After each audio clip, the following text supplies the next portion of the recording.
Welcome back to the Fuel Your Legacy podcast. Each week, we expose the faulty foundational mindsets of the past and rebuild a newer, stronger foundation essential in creating your meaningful legacy. We've got a lot of work to do, so let's get started. As much as you like this podcast, I'm certain that you're going to love the book that I just released on Amazon, Fuel Your Legacy, The 9 Pillars to Build a Meaningful Legacy. I wrote this to share with you the experiences that I had while I was identifying my identity, how I began to create my meaningful legacy, and how you can create yours. You're going to find this book on Kindle, Amazon, and as always on my website, samknickerbocker.com. Welcome back to a cool Fuel Your Legacy episode. This is where we're talking to entrepreneurs about what they learned in 2023 and what they're changing for 2024. We're listening to Marshall Lowy right now, who owns Certain Pay or a Certain Pay company. He's talking about what he learned. Take it away. Sorry about that. Yeah, we're a credit card processing company that does credit cards worldwide. So we do standalone terminals. We do online transactions, and then integrating with a lot of software. So, but what I was saying is like what I mainly learned in 2023 is to niche it down and really figure out who I want to talk to, and then make that familiar with everybody I talk to. So I'm not like, hey, I do credit card processing. I can do pretty much anybody. If you're with Stripe, you come with me. I'll take any high risk here and there. So I was doing that throughout the years, and then I got a really good software specifically for meat markets, specifically for RV parks, and so that's kind of turned into a whole lot of things. So I'm actually looking into buying an RV park myself, and maybe be the go-to guy there. So RV parks and meat markets are where it's at for me. So niche it down, and that's the big lesson from 2023. I don't want to be doing everything. I can do it, and I will. I won't say no. Usually, I do have the capacity to do things, but I'm my main focus. I think that's something to learn from you guys, or like that you guys can learn from this, is just have that one main focus and really just continue to niche it down and chisel away at it further and further, and then the opportunities will start showing up, which they have. So how did you identify that these are such random things? I'm sure you feel the same way, but how did you identify meat markets and RV parks as like, actually, this is who I'm going to be the best suited for? Not that your service is the best suited, but Marshall and his company is the best suited for. Quick question. Yeah. So it was all mainly about the technology for one part. So the meat market, we have a point of sale system that is just blows all the other point of sale systems out of the water. And so I just am getting on these demos with people, and they're just so impressed. And they're like, I have to have this software. And so I'm like, this kind of sells itself. And so I need to just have this here. But then also the RV park was just kind of like, I want to buy one. So I want to learn everything about RV parks and how to do it, and the software and everything that goes into it. And so a couple of those were just like, I had the software for the meat markets, and then the RV park is something that I just want to do. So I like the passive income. I like the monthly passive income coming in. So it's similar to credit card processing. RV parks are something that I feel like I could be good at running. You know what I mean? Mm-hmm. Awesome. Travis, you had a question. Oh, it was a joke. It already came and went, so we're good. Oh, okay. What did he say? He said he was going to say a joke, but apparently it's not funny anymore. Okay. Well, but to comment on what you're saying, though, I love that takeaway, and I think that it's always, the riches are made in the niches, right? And so that's very interesting they say that, and that's kind of the narrative I've been hearing from a lot of business owners, is really getting down and branding themselves in more of a niche. So so it was just good to hear. Cool. So I'll go next because I'm next in my screen. So that's me. And feel free to ask questions if you have any, just to kind of give a review of where I was at in the financial business. I spent a lot of my time over the last 3 years, kind of like what you were saying, Marshall, building in like a random market, and the transferability of who you serve matters. And so over the last 3 years, I really niched down into like business owners, and specifically small business owners. But what I was classifying as a small business owner was really a self-employed person, which is now, after 2023, very clear the difference. So I'll explain what happened in my business so you kind of understand the turmoil that happened and what changes are happening as a result of it. But certain services or products that I help clients with are commission-based, and then others are trails-based. And when you sell commission-based products or services, a lot of those are dependent on the fulfillment of the said contract. And if that contract gets cut short, then the commission gets also taken back, or they call it chargebacks in summer sales or whatever. And that's the world I came from. So I was familiar with chargebacks or that concept, but the attrition rate that I had experienced up to this point in my business was nothing like what I've experienced this last year. And so after I started experiencing a lot of high attrition, I was like, what is going on in my business? Because my process is the same as my peers. My sales pitches is the same as my peers. The way I'm structuring my clients is the same as my peers. What is the breakdown?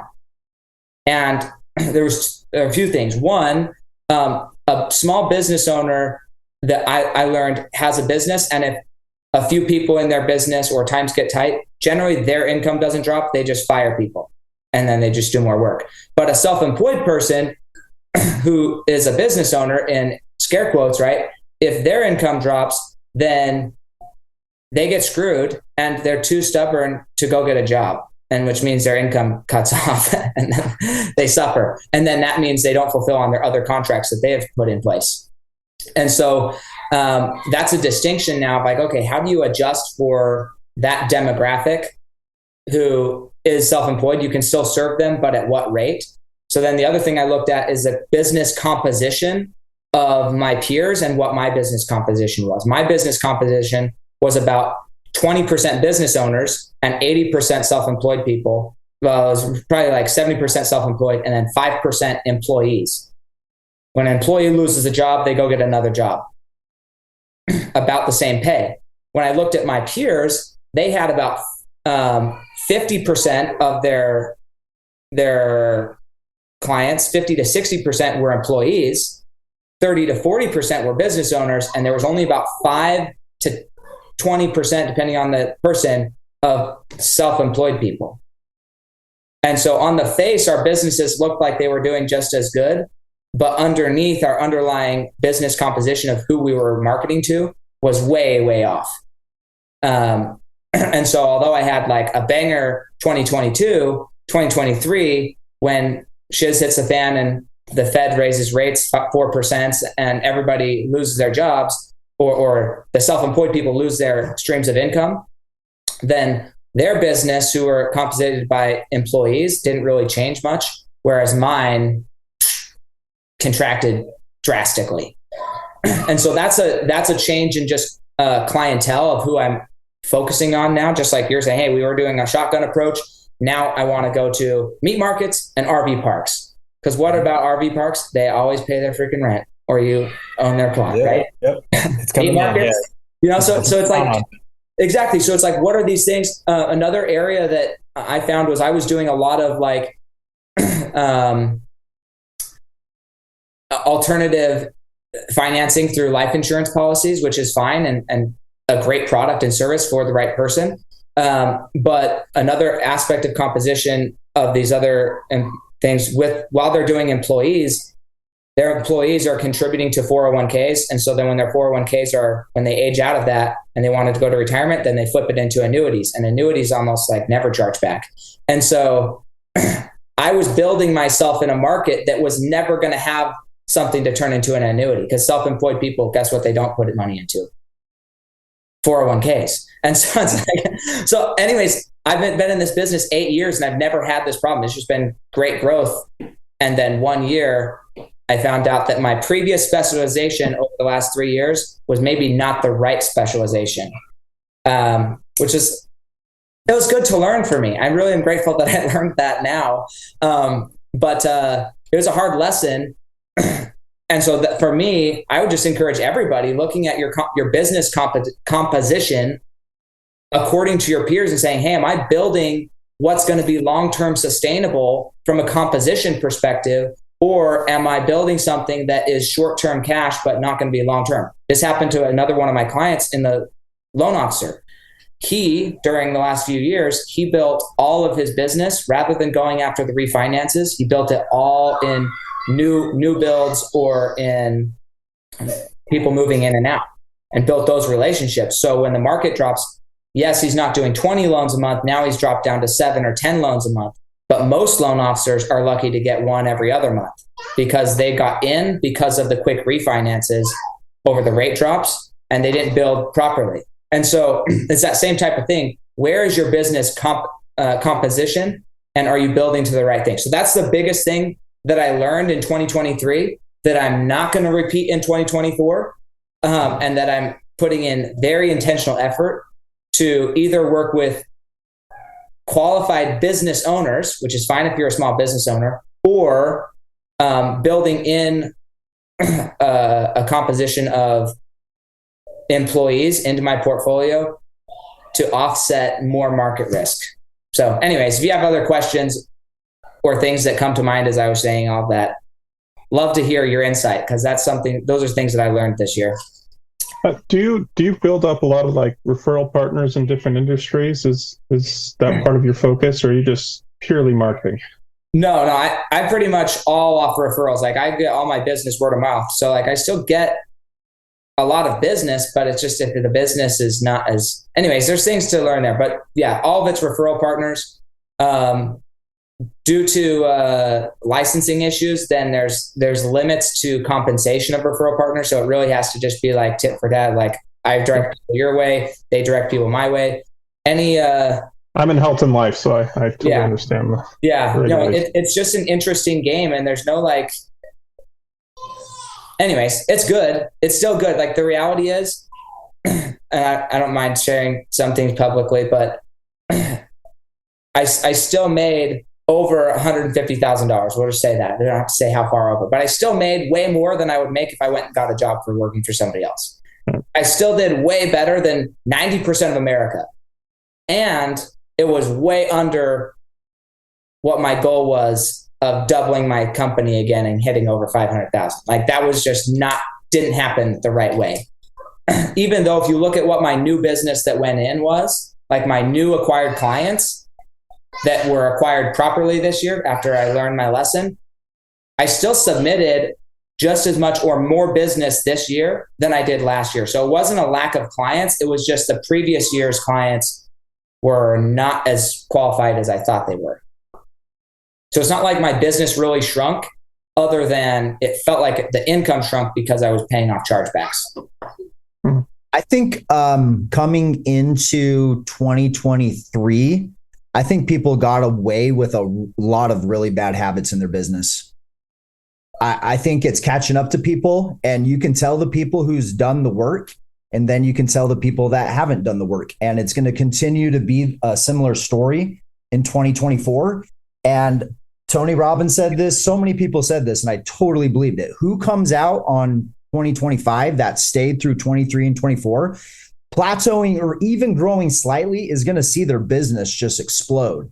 Like people are going to respect those people who are able to stay in business so much more. I mean, you see people selling something new every single week, every single month. At what point in time are you just going to look at the person and be like, dude, you're just trying to make money at this point in time? It's about seeing showing people you have a vision greater than just the money.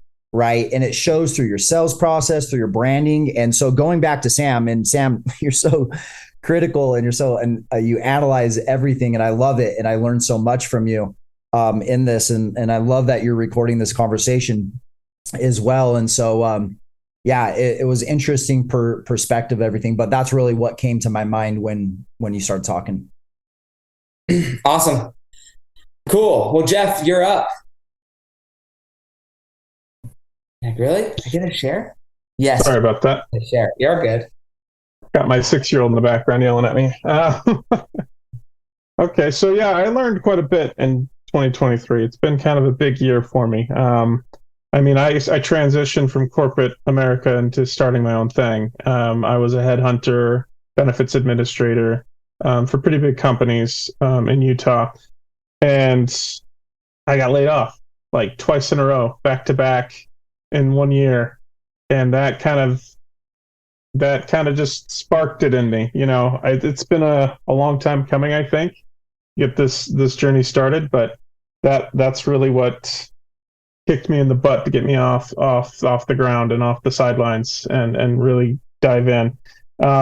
So beginning of the year, I was a captive agent for health and life insurance, dental, vision as well. And I went captive to start with, just so I could kind of learn the ropes, learn the industry, see what was out there, see what I could learn. And I learned quite a lot doing that. And now I've officially gone out on my own, pretty much towards the beginning of open enrollment here for health insurance. And it's been a crazy year. I had a lot of contracting issues, had a lot of other issues that cropped up. But to me right now, the thought of doing a niche just seems ludicrous, just because I need more and more clients, right? I need all the clients I can get. And especially with health insurance, I can help pretty much anybody. I would say my niche is individual policies rather than group. Marshall, what do you have to say about that? I said that in the beginning. I said the exact same thing, and it's scary. It's scary to niche it down. It was still scary for me, but I got into a group. There's like 26,000 people looking to buy an RV park or own an RV park. And I was like, okay, there's a lot of people out there in this niche. Yeah, I have to do it. I mean, it's freeing a little bit. I think that we forget sometimes that there's 330 documented million people in America right now. Okay. So there's so many people. If you have 1% of 1% of those people as your clients, Jeff, you know your numbers. If you had 1,000 health insurance clients right now, 1,000 families signed up, average family 3, average family pays $75. If there's 3 people, $25 per marketplace. That's no private. That's no nothing else. And you had 1,000 of them. I'm over 1 million. You're crushing it. Okay. Yeah, so over 1 million. You need 1,000 people across the entire United States. There has to be 1,000 people in one singular niche. And if you don't believe me, go on LinkedIn, Sales Navigator, pay for $59 for 1 month, and just niche it down. Stupid specific. People who work for this company or in this circle of the area, and you can get super specific, and you're going to find that you can niche down to dog trainers. You could niche down to dog walkers, and you could get 1,000 dog walkers on your plan, and you'd be great. Once I have the capital for marketing, I totally get that. It's free. When it comes to marketing and making commercials and making ads, of course I want a niche. But before then, why wouldn't I take anybody who wants it? So there's a difference, though. Right now, it's just referral. No. Yeah, so there's a difference between taking anybody who wants it and branding. And so Travis, you can talk about that too, but I want to help you. And also my friend Keaton Patey, do you know who Keaton Patey is? I work with Keaton. Okay. He's my FOM. Yeah. Keaton's the best person to work with. And if you run his referral system, you're going to be just fine. Keaton is. I'm working on it. He's a maverick. I know. He's great. He's insane. You're not going to find somebody better. And I'm doing what Keaton, I had a conversation with Keaton on Sunday, and I was like, okay, I need to do a bunch of stuff different in my life because I talked to Keaton. Okay. So follow Keaton. But the reality is, what's his last name? Keaton Patey. Patey. Yeah. Marshall, you'd love him. You should definitely follow Keaton Hoskins too. Yeah, you can follow Keaton Hoskins too. But P-A-T-E-Y? J-T-E-Y, yeah. Okay, cool. Thanks. Yeah, but he's phenomenal at it. But I want you accept all the clients that come your way. It's not about that. It's about building a brand. So even Keaton, what's Keaton's brand? His brand is Key Point Protection. He wants to, that's his brand. But Key Point Protection, although that's the name of his branch and everything, that's not going to be Jeff's brand. Jeff needs to go build his own brand. Keaton built his brand because he wants to build it a certain way and he has certain goals. But you have to identify what's your brand and then build your brand. Anyway, that's my insight. Travis is next on the wheel, so he can actually talk about that. That's what he does for work. Yeah. How long have you been doing this for, Jeff? So officially been on my own for like 3 months now, and I've built, honestly, after getting rid of all the contracting issues, I've really been selling for like maybe a month, and I've got about 30 clients built up. That's awesome, man. Cool. If I can keep that momentum, great. We'll see after open enrollment, right? I mean, open enrollment's the show, so. Yeah, that's a good. But still, guys, that's $2,200 residual every month, whether you freaking wake up or not. That's freaking at 30 clients. That's beautiful. Don't have to do Uber anymore. I was doing it every night. That's so cool. Like, I was working 16-hour days. I did that myself when we first started. Yeah. So cool. Anyways, Travis, sorry. Go ahead, Travis. Oh, you're good. Yeah, dude. Well, first of all, congratulations. That's awesome. And congrats on making the jump. It's the highest highs and the lowest lows, and you learn to love it. You're new, so the thought of even niching down is scary. But what you'll start to notice over time is you just vibe differently with different people. And so what you learn is, hey, let's talk to those people more, because those are the ones that I vibe with. Those are easier to sell. Those are everything. So that's just what you find through the marketing process. The marketing builds the branding builds the marketing. And so and exactly what Sam said, it's not that you're not going to take anyone your way, right? But it's like, who do you want to attract and who you want to talk to? So and then back into like, what does it mean to brand to you? Well, and for the most part right now, I've been focusing on self-employed. I've been focusing on small businesses. And I mean, the makeup of my customers is probably a good 50-50 between self-employed and just people that are in that between, where they have an employer that doesn't pay for their insurance. So it's a good question. I'm still trying to learn what my brand is. I'm still trying to learn how to really properly market it. So going back to what does branding mean to you? So when someone says, hey, you need to build a brand, what does that mean to you? Having a consistent message, having a consistent goal and driver, I think is what branding is. And I could be off. Yeah, I mean, that's a good start. Branding is not the superficial thing that people think. It's not a logo. It's not a website. It's not a graphic. Yeah.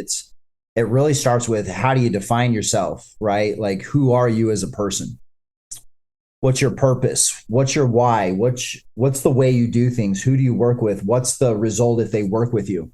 And so I call it your 4 W's, and each W represents a different leadership archetype.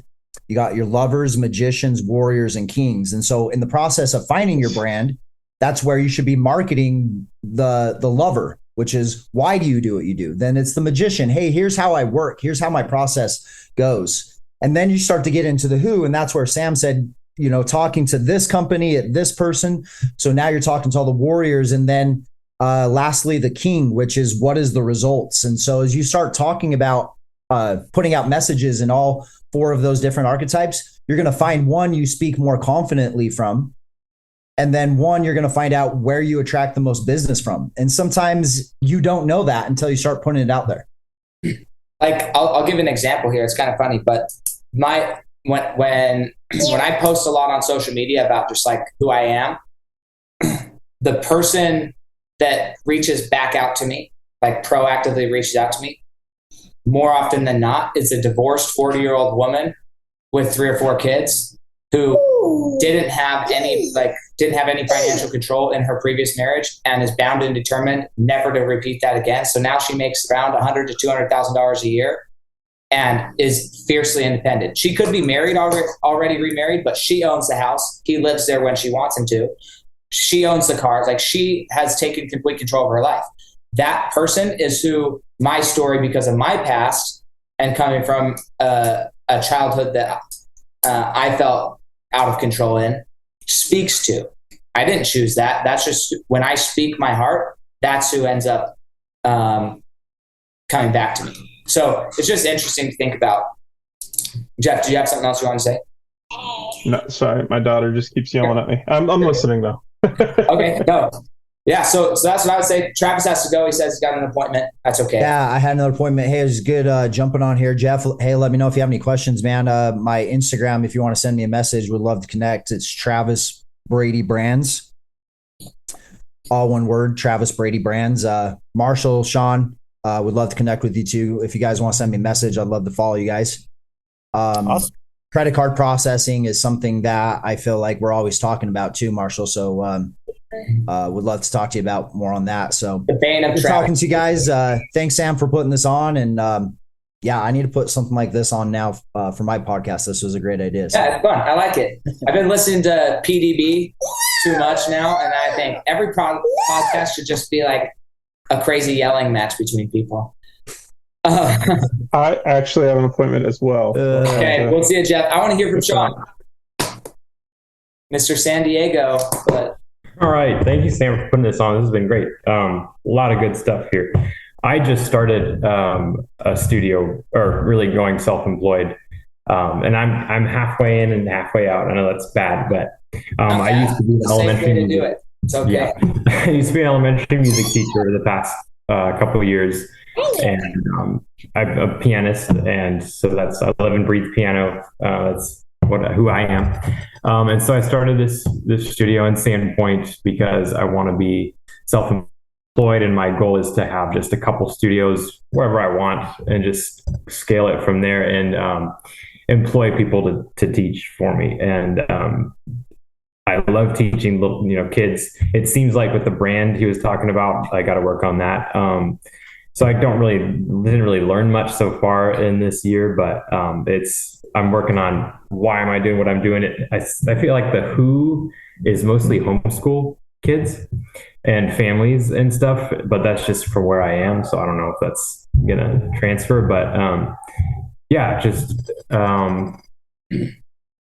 learning how to get more clients, obviously, and most of them are word of mouth, and yeah. So I'm just struggling with building the clientele, and kind of the same place as Jeff was in, I suppose. I have about 30 students right now, so. That's awesome. 30 students. Marshall, how long have you been in your business right now, Marshall? Since 2000. Well, I've been in it since 2014. I started Certain Pay in 2019. Okay. So what did you do to initially build your business, build your clientele? Oh man, in the beginning, it was boots on the ground, talking to everybody. Like 20 new conversations a day. You don't have to be that extreme, but like credit card processing, everybody like needs a credit card processor, but everybody has talked to about 100 credit card processors already.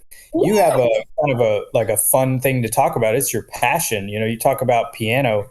Where do people hang out that want to learn how to play the piano? Brainstorm that, and put on your marketing or your friendly hat. You know what I mean? You have to have those conversations and get people to know you. Once they get to know you, I mean, how many people have kids that want to learn the piano? I think a lot. I think it's very valuable for kids to learn the piano, especially when they're first growing up. And I learned how to play the piano when I was first growing up. So it was a very integral part of me growing up. And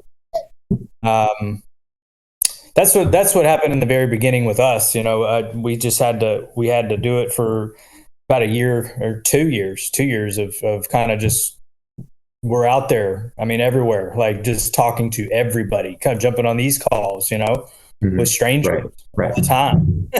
Yeah. Strangers up in. So when I started my business, this is what I was told to do. I'm not kidding you at all. I went at gas stations, car washes, and just would wait until somebody showed up. And then I would say this, man, I really like your car. Or I really like your shoes. Or I really like your hair, or whatever. I'm curious, what is it you do professionally? And I would just ask them bluntly, what do you do professionally? They'd say whatever they say. I say, wow, you must love that. And what is everybody going to say about their job? No, not really. It's just a thing I do. Oh, really? Well, what would you do if you could do anything in the world? What would you do? And then they'd tell me their dream. I'd say, well, what's stopping you, man? And then they'd say, well, I don't have the time, or I don't have the money. And then I'd say, I used to think the same thing. I'm curious, have you ever met with somebody and learned how money actually works? It's a lot easier than you think. No, I've never met with anybody. Well, would you be open to meeting with somebody? Because we do free complimentary sit downs of financial education with people. Let me grab your name and number, and I'll reach out to you in the next 24 to 48 hours if I get a chance. I have over 2,000 contacts on my phone specifically from that. Wow. Okay. And I would target people with nice cars, people who had, maybe they didn't have nice cars, but they had work boots on. Like you could tell they worked their ass off. They were hardworking. They were going to do it. And I would freaking pound. And it was 5 names a day. I had to get 5 names a day minimum doing that strategy. Right. So something I would think about from a piano perspective, my in-law uncle, I guess my wife's uncle, he's like a world-renowned piano teacher in Utah. He goes to like Russia and Europe almost every year to play in all their big cathedrals and stuff.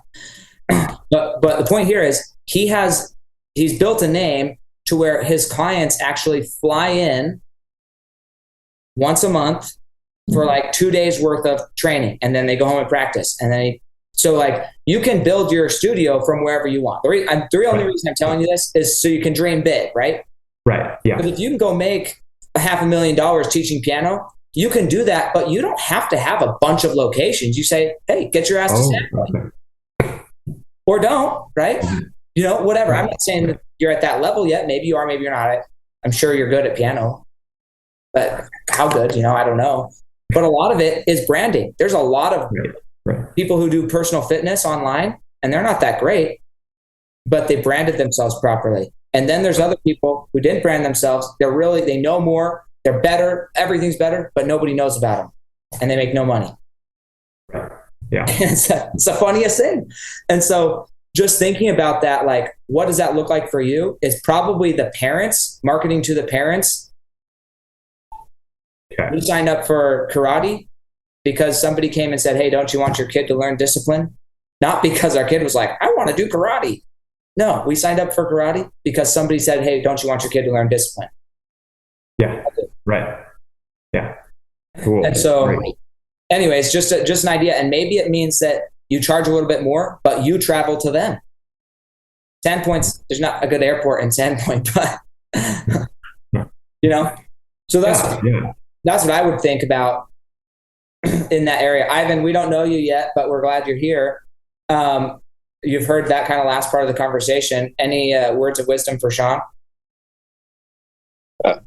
It is just about getting out there. Grant Cardone was somebody that I started listening to right around year 2 or 3 in my entrepreneurial journey. And he said something that always stuck with me, and it goes along the lines, kind of what you were saying, is that the small business owners or entrepreneurs' biggest problem isn't their product or their service. You can have the greatest product or service in the world, but your biggest problem is obscurity. Nobody are, it doesn't matter, and you won't be able to serve them. So his whole process and step process was, first you got to get attention. And one of the things that he did, right, because he used to be known as the car sales guy. Now he's known as the real estate mogul. And how did he change that whole thing is because he used to go and be obscene, and he'd post 10 times a day on social media. And he'd blast out emails every single day. He'd do all these different things. And so first is attention. And from attention, you're going to get criticism, right? People are going to see you and they're going to be like, oh, why are you doing it that way? What are you doing? But if you can kind of develop a thick skin and keep going forward, the next thing from attention and criticism is you develop haters. Right now, you got people out there that are seeing you start making progress. You're getting seen. People are starting to see you do something, and the haters come out because they're lazy and they always need an excuse. And so when you get the haters, it kind of sucks because all it takes is one person saying something negative to you, and all of a sudden you forget all the progress that you made and all the positive things people said to you, and it hurts your ego a little bit when you're starting out. But if you can persevere and press through that, then that's when you reach the stage of admiration, to where even the haters are kind of like, okay, you got this level of respect, and then you have a decent client base now. You have referrals coming in.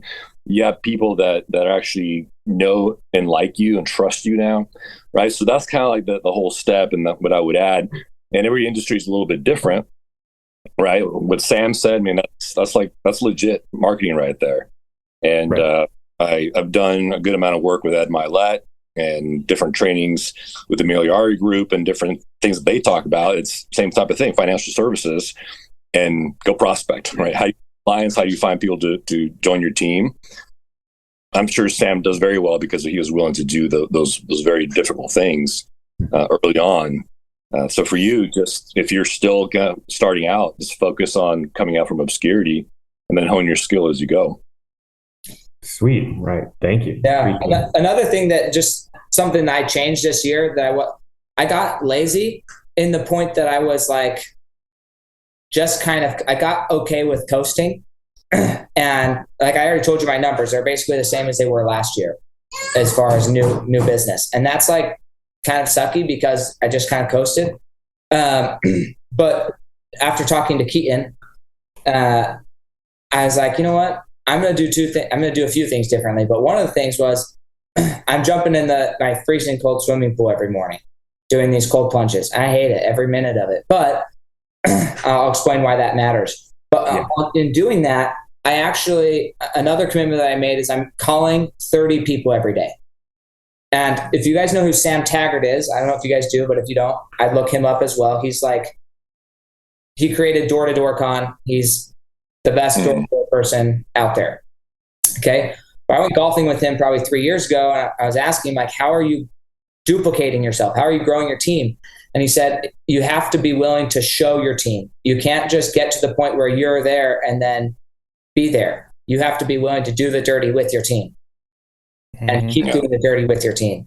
And that is super uncomfortable. And I was like, I don't want to accept that truth, because I'm okay where I'm at. I'm okay. And being okay is dangerous. It's horrible. And so what jumping in the swimming pool is teaching me is the first 45 seconds of getting in ice cold water is like, I'm just trying to breathe. Like I'm just trying to recover my breath. That's it.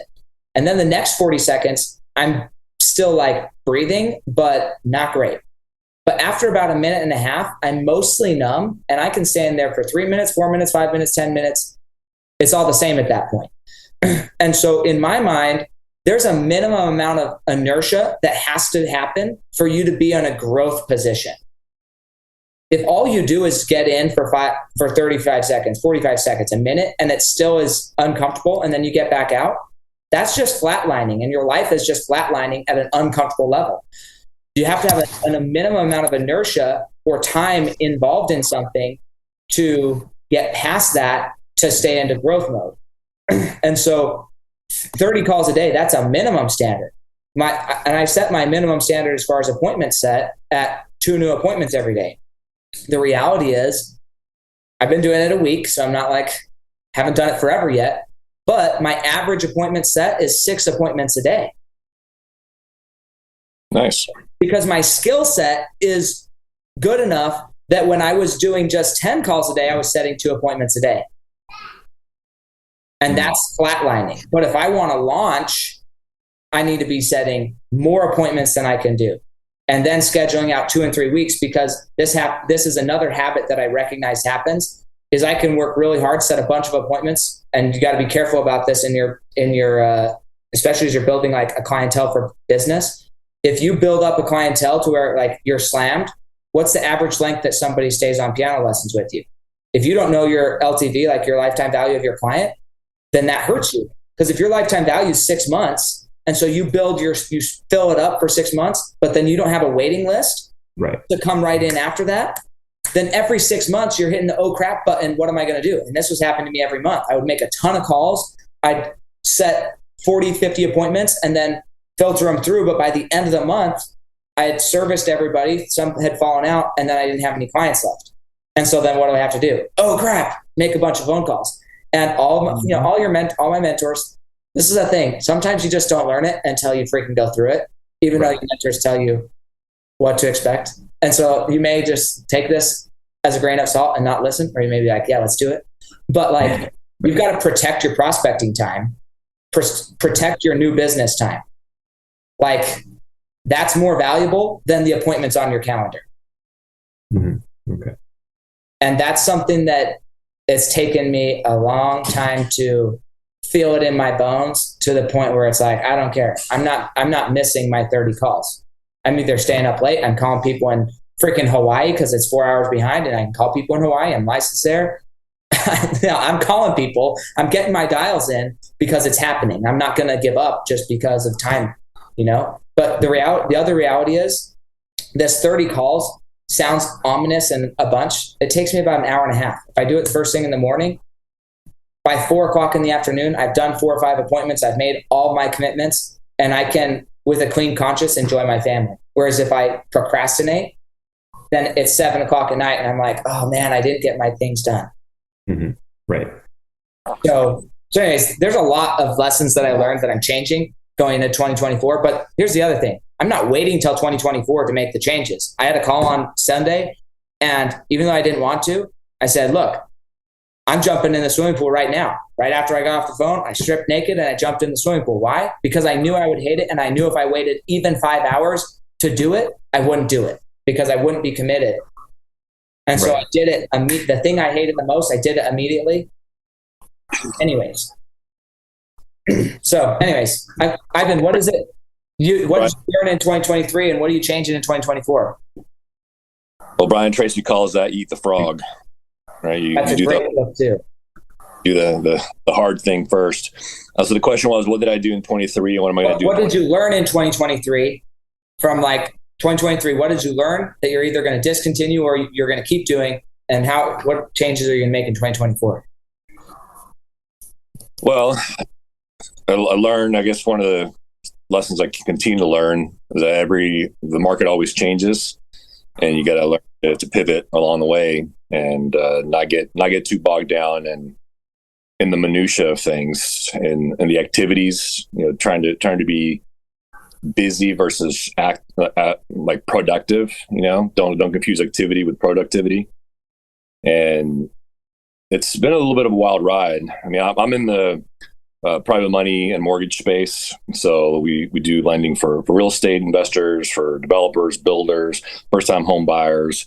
I'm an independent broker, so I have probably 200 different types of programs and lenders, and lend nationwide. I don't like saying no, so be solutions for people, and really try to lead with a servant's heart and try to help. And my goal is to help 60 people every 6 months. Right, everything, the money and the numbers and the volume and all that kind of stuff. I find that it kind of fits into place if I help enough people. Sure. So one thing that I learned, especially the second half of this year, is got to go back to the basics. How the basics of doing prospecting, of finding referral partners, of developing those relationships, and some of those basic, making phone calls, and time blocking. Otherwise, like you said, you don't protect your prospecting time. It just doesn't happen. So that's one thing. And the other thing, I had to change systems and got mixed up in learning new things, and it just steals your day. So I'm learning in 2024, those are some of the things I'm going to work to do less. I don't know if I just got too tired. I had a heck of a time getting up in the mornings. And so you don't always start your day as productive as we would when I used to, go 5 a.m., 4:45, 4:50, and it's just a whole different way that your day flows. But when your day isn't ending until midnight, it's tough to do. So I need to commit to guard those two windows of time better. The nighttime, cutting that shorter, and then guarding that morning time, so I can be a little bit more productive with my day. And I'm very blessed to have developed some good momentum here at the end of the year. December is by far going to be my best month of the whole year.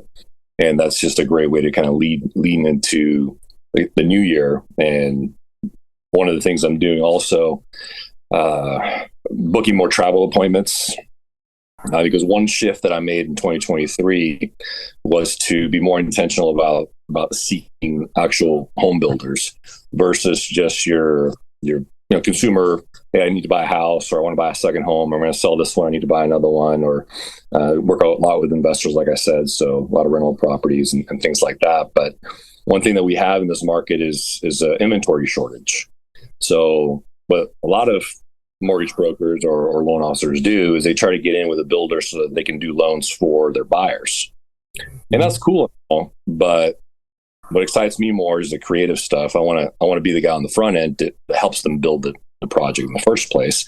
And if I can do that, well, then I'm already pretty well positioned to be able to offer financing to the buyers on the back end, right? But then I can create relationships with that builder, which is what I was doing today in Thousand Oaks. I'm flying out to Arizona next week for a project in Flagstaff. So getting out there more is what I'm going to be doing in 24, because I think a lot of us, we're pretty stagnant in our outdoor activities or not outdoor activity. Travel activities out of our comfort zone.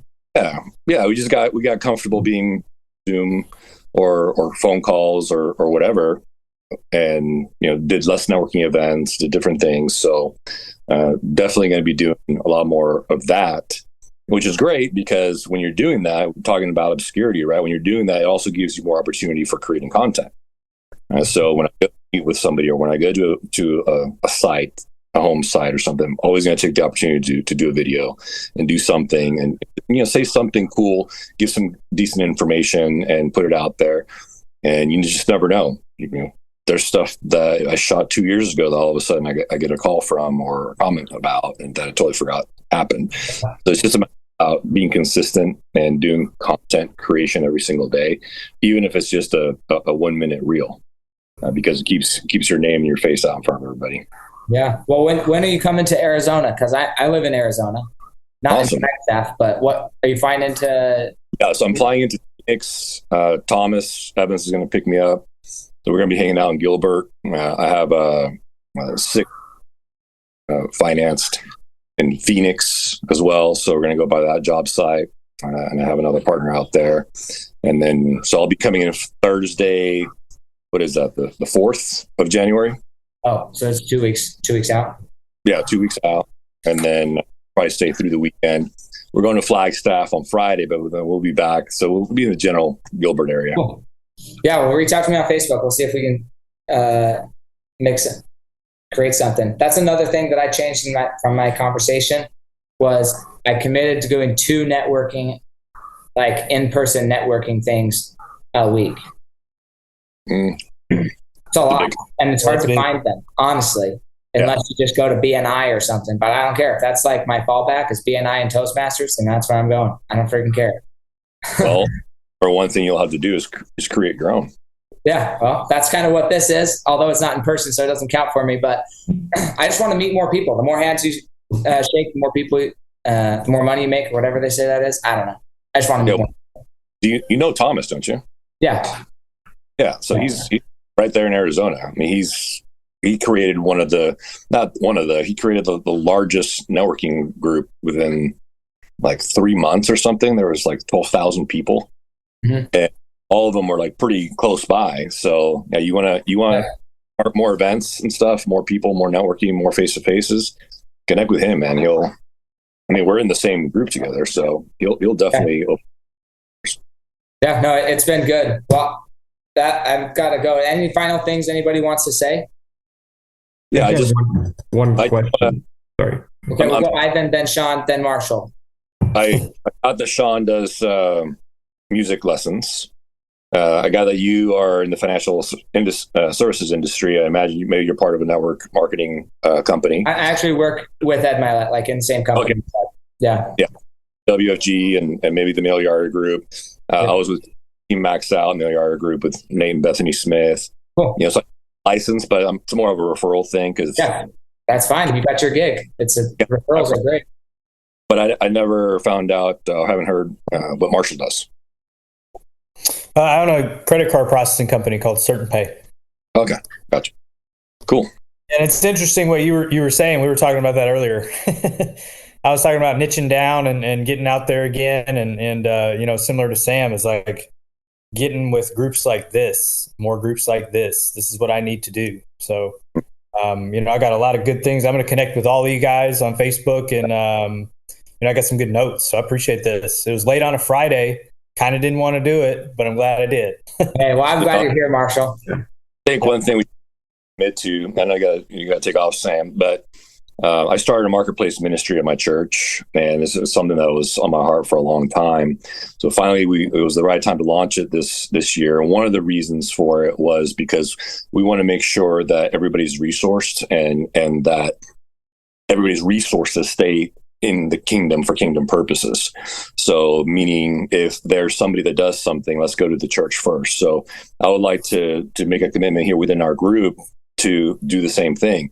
As we get to know each other and we're part of the group, there's going to be all kinds of different things represented. Like, let's go to the group first and say, hey, my friend needs this, or I need this, or whatever it is. Is anybody here that offers it before we go outside? Because a lot of us can actually perform our services or provide our services from anywhere in the country, right? It doesn't have to be somebody that's local, but at least we're local. Yep, exactly. My quick question was, what do you guys use to do bookings or to generate bookings? Because I've looked at a lot of places and they're all like pretty expensive. For Calendly is the cheapest, and by far, I don't know of a better one out there. I've looked. Calendly, you pay $12 a month or $144 a year, and for me, I don't like being stood up. Maybe other people don't mind it, but for me, like, I do get some of my clients, they complain that they got too many text messages, and I say, well, don't freaking miss your appointment. If you got too many and you still miss, then I'm not calling you back. What? I'm not kidding.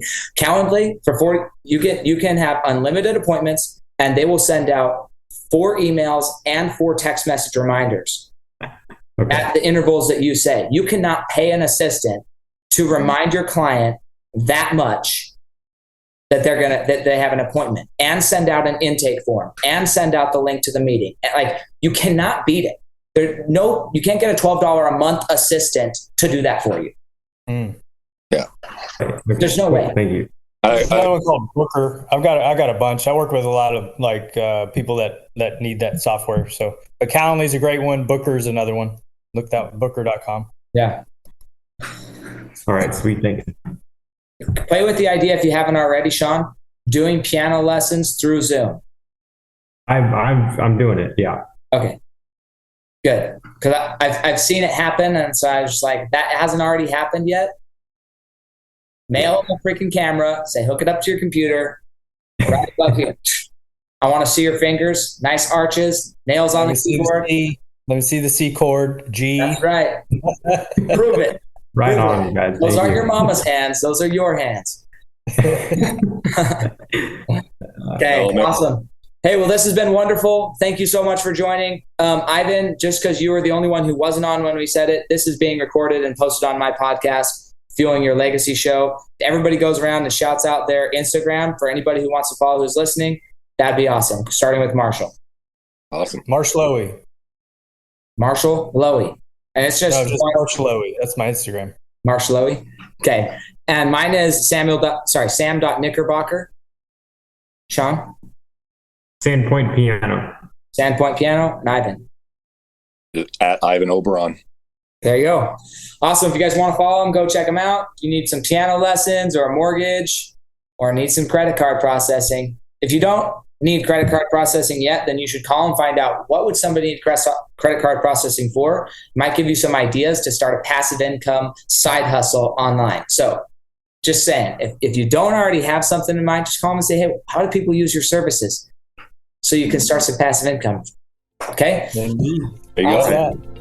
We'll talk to y'all later, and thanks a bunch for joining. Catch you guys next time on Fuel Your Legacy Show. Thanks for joining us. If what you heard today resonates with you, please like, comment, and share on social media. Tag me, and if you do give me a shout out, I'll give you a shout out on the next episode. Thanks to all of those who've left a review. It helps spread the message of what it takes to build a legacy that lasts. And we'll catch you next time on Fuel Your Legacy.